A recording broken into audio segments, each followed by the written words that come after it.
for a muse of fire that would ascend the brightest heaven of invention. The female soul for a stage. Women to act, and you, gentles all, to behold the swelling scene. Then should women come to life, and at their heels should ambition, passion, love, and hatred crouch for employment. Can this cockpit hold the vast interior of a female heart? Suppose within the girdles of these walls are now confined maidens, mistresses, queens, women all. Piece out our imperfections with your thoughts. Into 1,000 parts divide one woman, and make imaginary puissance. For 'tis your thoughts that now must deck our ladies. Carry them here and there to gently disclose the female heart at play. Women, yes, women, and married women. Men are April when they woo, December when they wed. Maids are May when they are maids, but the sky changes when they are wives.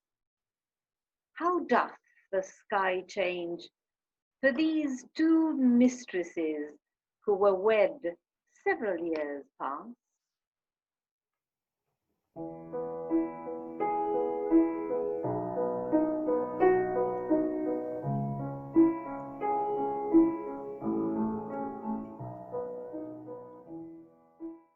What, have I skipped love letters in the holiday time of my beauty, and am I now a subject for them? Let me see. Ask me no reason why I love you, for thou love use reason for his physician, he admits a note for his counselor. You are not young, no more am I, go to then, there's sympathy. You marry, so am I, ha ha. Then there's more sympathy. You love Sack, and so do I. Would you desire better sympathy? Let it suffice thee, Mistress Page, of the least, if the love of soldier can suffice, that I love thee. I will not say pity me, it is not a soldier-like phrase, but I say love me. By me, thine own true knight, by day or night, or any kind of light, with all his might, for thee to fight. John Falstaff? What a hair of jewelry is this, oh wicked world! One that is well nigh worn to pieces with age, to show himself a young gallant. What an unweighed behaviour has this flamish drunkard picked, with the devil's name, out of my conversation, that he dares in this manner assay me? Why, he hath not been thrice in my company. What should I say to him? I was unfrugal of my mirth, heaven forgive me, while I'll exhibit a bill in the Parliament for the putting down of men. How shall I be revenged on him? For revenged I will be, as sure as his guts are made of puddings. Mistress Page, trust me, I was going to your house. And trust me, I was coming to you. You look very ill. Nay, I'll not believe that. I have to show to the contrary. Faith, but you do in my mind. Well, I do then. Yet I say I could show you to the contrary. Oh, Mistress Page, give me some counsel. What's the matter, woman? Oh, woman, if it were not for one trifling respect, I could come to such honour. Hang the trifle, woman, take the honour. What is it? Dispense with trifles. What is it? If I would but go to hell for an eternal moment or so, I could be knighted. What? Thou liest, said Alice Ford. These knights will hack, and so thou should not alter the article of thy gentry. We burn daylight. Here, read, read. Perceive how I might be knighted. I shall think the worse of fat men, as long as I have an eye to make difference of men's liking. And yet, he would not swear, praised women's modesty, and gave such orderly and well-behaved reproof to all uncomeliness, that I would have sworn his disposition would have gone to the truth of his words. But they do no more adhere and keep place together than the 100th Psalm to the tune of green sleeves. What tempest, I trow, through this whale with so many tons of oil in his belly, ashore at Windsor. How shall I be revenged on him? I think the best way were to entertain him with hope, till the wicked fire of lust have melted him in his own grease. Did you ever hear the like? Letter for letter, but the name of page and fort differs.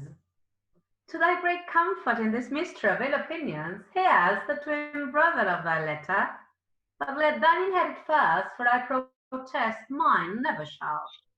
I warrant he hath 1,000 of these letters writ with blank space for different names, sure more, and these are of the 2nd edition.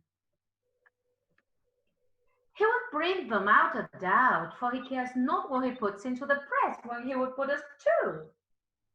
I had rather be a giantess than lie under Mount Pelion. Well, I will find you 20 lascivious turtles, ere one chaste man. Why, this is the very same, the very hand, the very words. What does he think of us? Nay, I know not. It makes me almost ready to wrangle with mine own honesty. I entertain myself like one that I'm not acquainted withal, for sure, unless he knows some strain in me that I know not myself. He would never have boarded me in this fury. Boarding, call you it? I'll be sure to keep him above deck. So will I.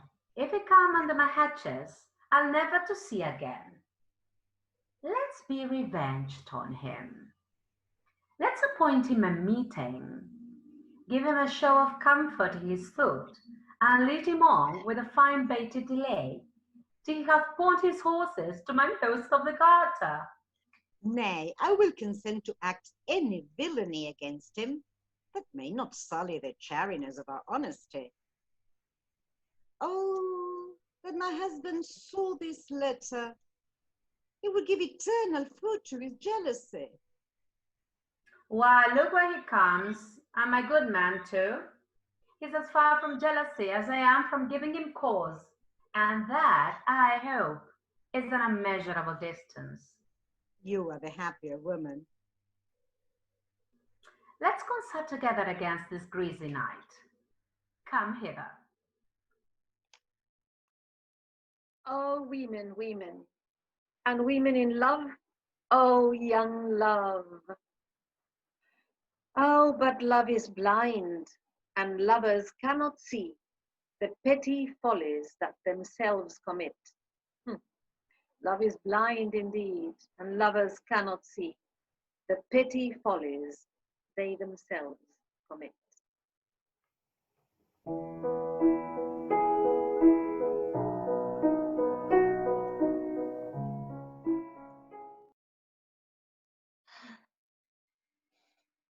O Romeo, Romeo, wherefore art thou Romeo?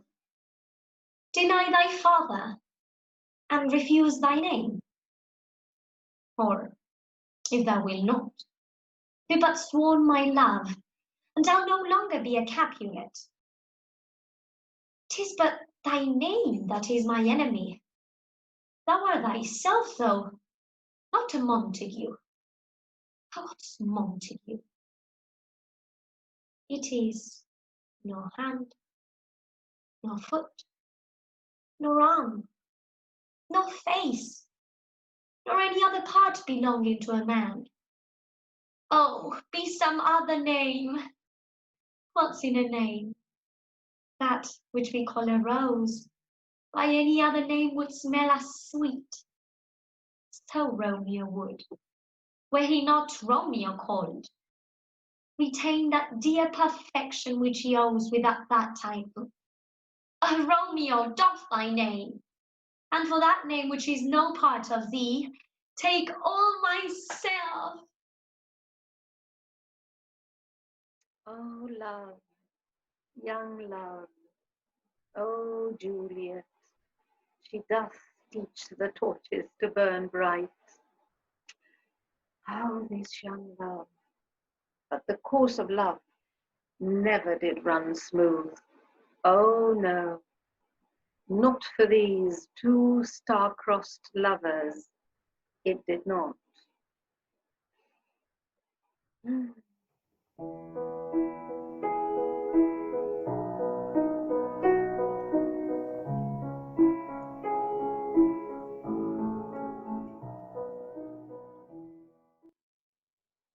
Oh God! Oh nurse! How shall this be prevented? My husband is on earth, my faith in heaven. How shall that faith return again to earth, unless that husband send it me from heaven by leaving earth? Oh, comfort me, counsel me. Alack, alack that heaven should practice stratagems upon so soft a subject as myself. Oh, what say thou? Hast thou not a word of joy? Some comfort, nurse. Faith, here it is. Romeo is banished, and all the world to nothing that he never dares come back to challenge you. Or if he do, it needs might be thyself. Then, since the case so stands as it now doth, I think it best you married with the county. Oh, he is the lovely gentleman. Romeo is stroud to him. I mean, madam, hath not so green, so quick, so fair an eye as Paris hath. Be sure, my very heart, I think you are happy in this second match, for it excels your first. Or if it did not, your first is dead. Or 'twere as good he were, as living here, and you no use of him. Speakest thou from thy heart? And from my soul too, or else we shew them both. Amen. What? Well, thou hast comforted me marvellous much. Go in, and tell my lady I am gone, having displeased my father, to Lawrencel, to make confession and to be absolved. Marry, I will, and this is wisely done.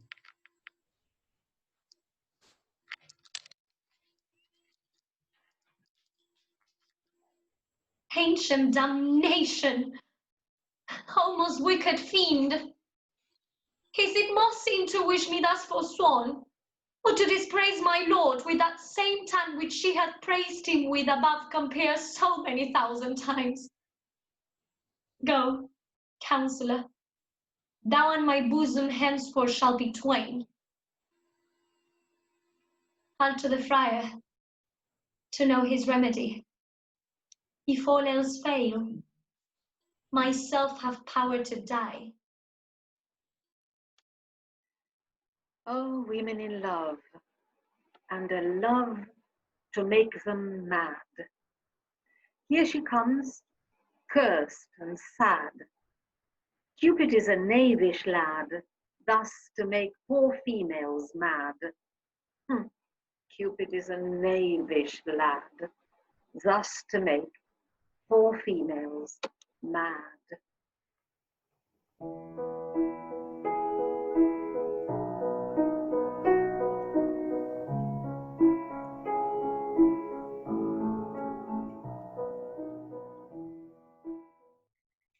never come in to my sick soul, as sin's true nature is. Each toy seems prologue to some great amiss, so full of artless jealousy is guilt. It spills itself in fearing to be spilled. Where is the beauteous majesty of Denmark? How now, Ophelia? How should I your true love know from another one? By his cocoa baton staff and his sandal shoon. Alas, sweet lady, what imports this song? Say you, nay, pray you, Mark. He is dead and gone, lady. He is dead and gone. At his head a grass green tuft, at his heels a stone. Oh no. Nay, but Ophelia, Pray you, Mark. What a shroud as the mountain snow, larded with sweet flowers, which bewept to the grave didn't go, with true love showers. Well, go, did you? They say the owl was a baker's daughter. Lord, we know what we are, but know not what we may be. God be at your table. Pray, let's have no words of this, but when they ask you what it means, say you this.